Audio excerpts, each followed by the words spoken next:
Assalamualaikum warahmatullahi wabarakatuh. Perkenalkan, nama saya Rama Akbar Firmansyah.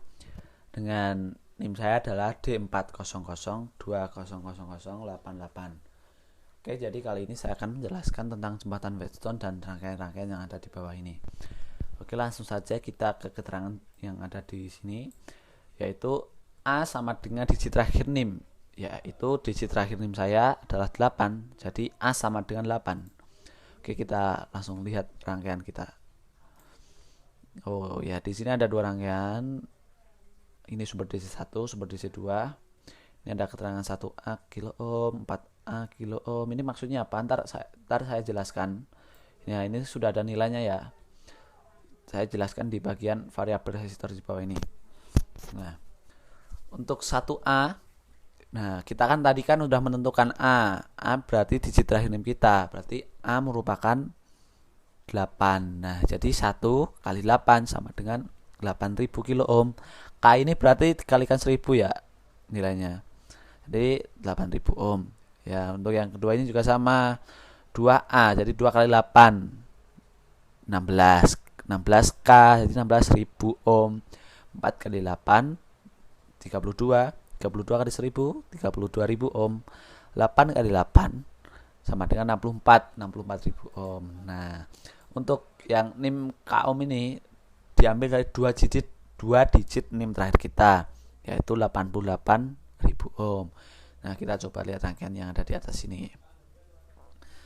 Oke, nah untuk R1 kita gunakan NIM, dua digit NIM terakhir kita 88.000.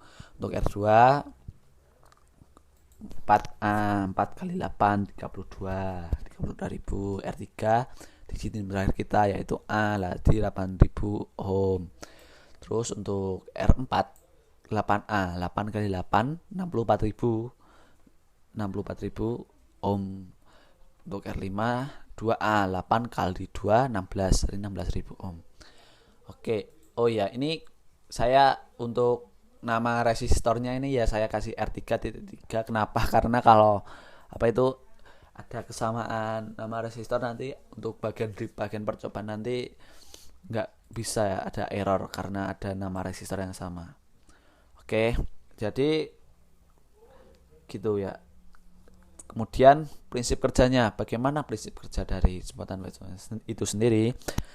Jadi cara kerjanya adalah sirkuit listrik dalam 4 tahanan dan sumber tegangan yang dihubungkan melalui dua titik diagonal pada kedua diagonal yang lain, di mana galvanometer ditempatkan seperti yang diperlihatkan pada jembatan Whetstone. Nah, jadi gitu ya untuk prinsip kerjanya. Oke, langsung kita masuk saja ke pertanyaan yang pertama. Apa yang terjadi jika R3 dikali R4 hasilnya tidak sama dengan R5 dikali R1? Nah, untuk pertanyaan pertama seperti itu. Coba kita run dulu bagian percobaan ini. Oke, ini udah keluar ya hasilnya. Untuk menjawab yang pertama itu saya jelaskan bagian keterangan terlebih dahulu. Di sini R3 dikali R4 sama dengan R5 kali 1. Nah, jadi 8000. R3 8000 sini dikali R4 R4 64.000 sama dengan R5 kali R1. R5 16.000 kali 32.000. Nah, ini hasilnya sama ya. Jadi untuk pertanyaan, jika hasilnya tidak sama bagaimana? Nah, kembali ke sifat apa itu jembatan Whetstone itu sendiri, yaitu setiap ujung galvanometer harus sama besar. Nah, jadi untuk apa itu nilai dari ujung galvanometer itu harus sama. Nah, jika tidak sama nanti hasil yang di bawahnya ini nanti tidak sesuai atau tidak sesuai bagian catatan ini. Yaitu nah ini volt A harus sama dengan volt B, volt A kurangi volt B harus sama dengan volt, dan seterusnya ini.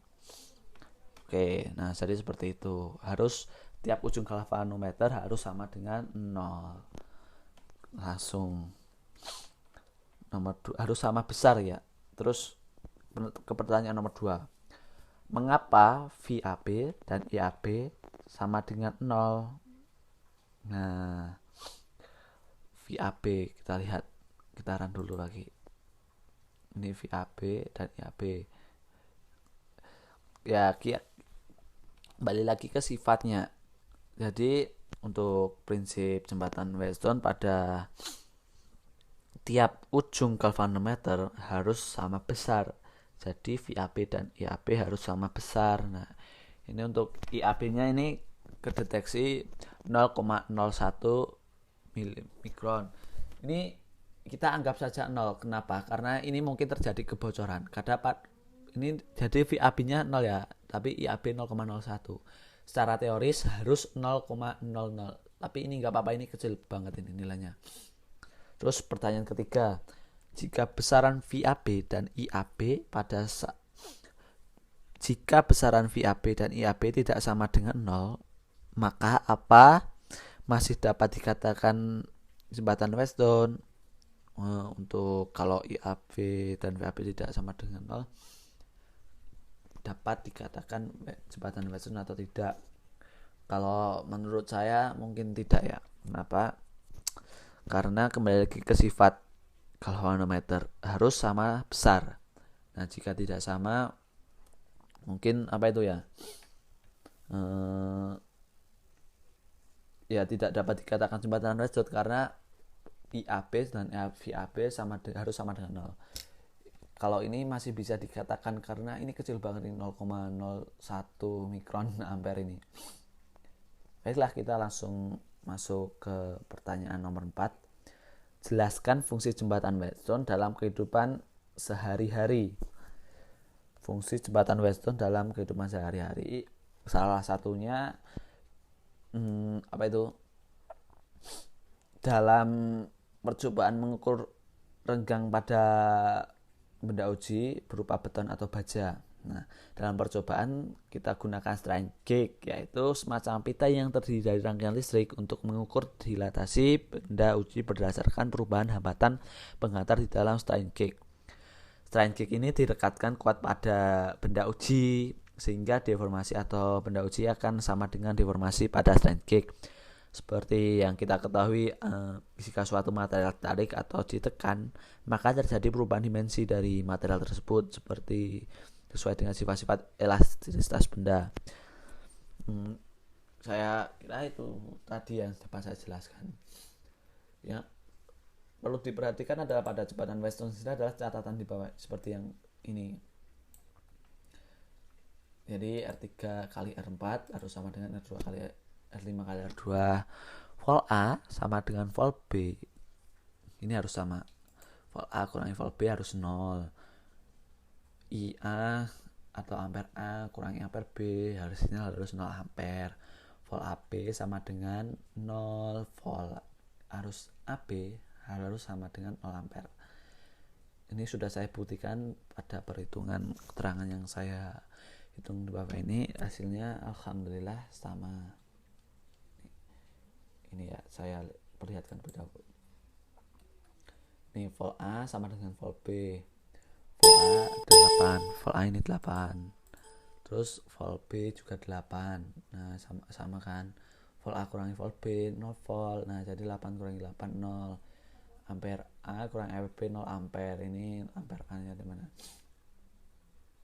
Ampere A 8 milimikron, ampere B 0,08 juga, dikurangi jadi 0, volt AB sama dengan 0. Nah, mungkin itu yang dapat saya jelaskan atau saya presentasikan untuk tugas besar kali ini.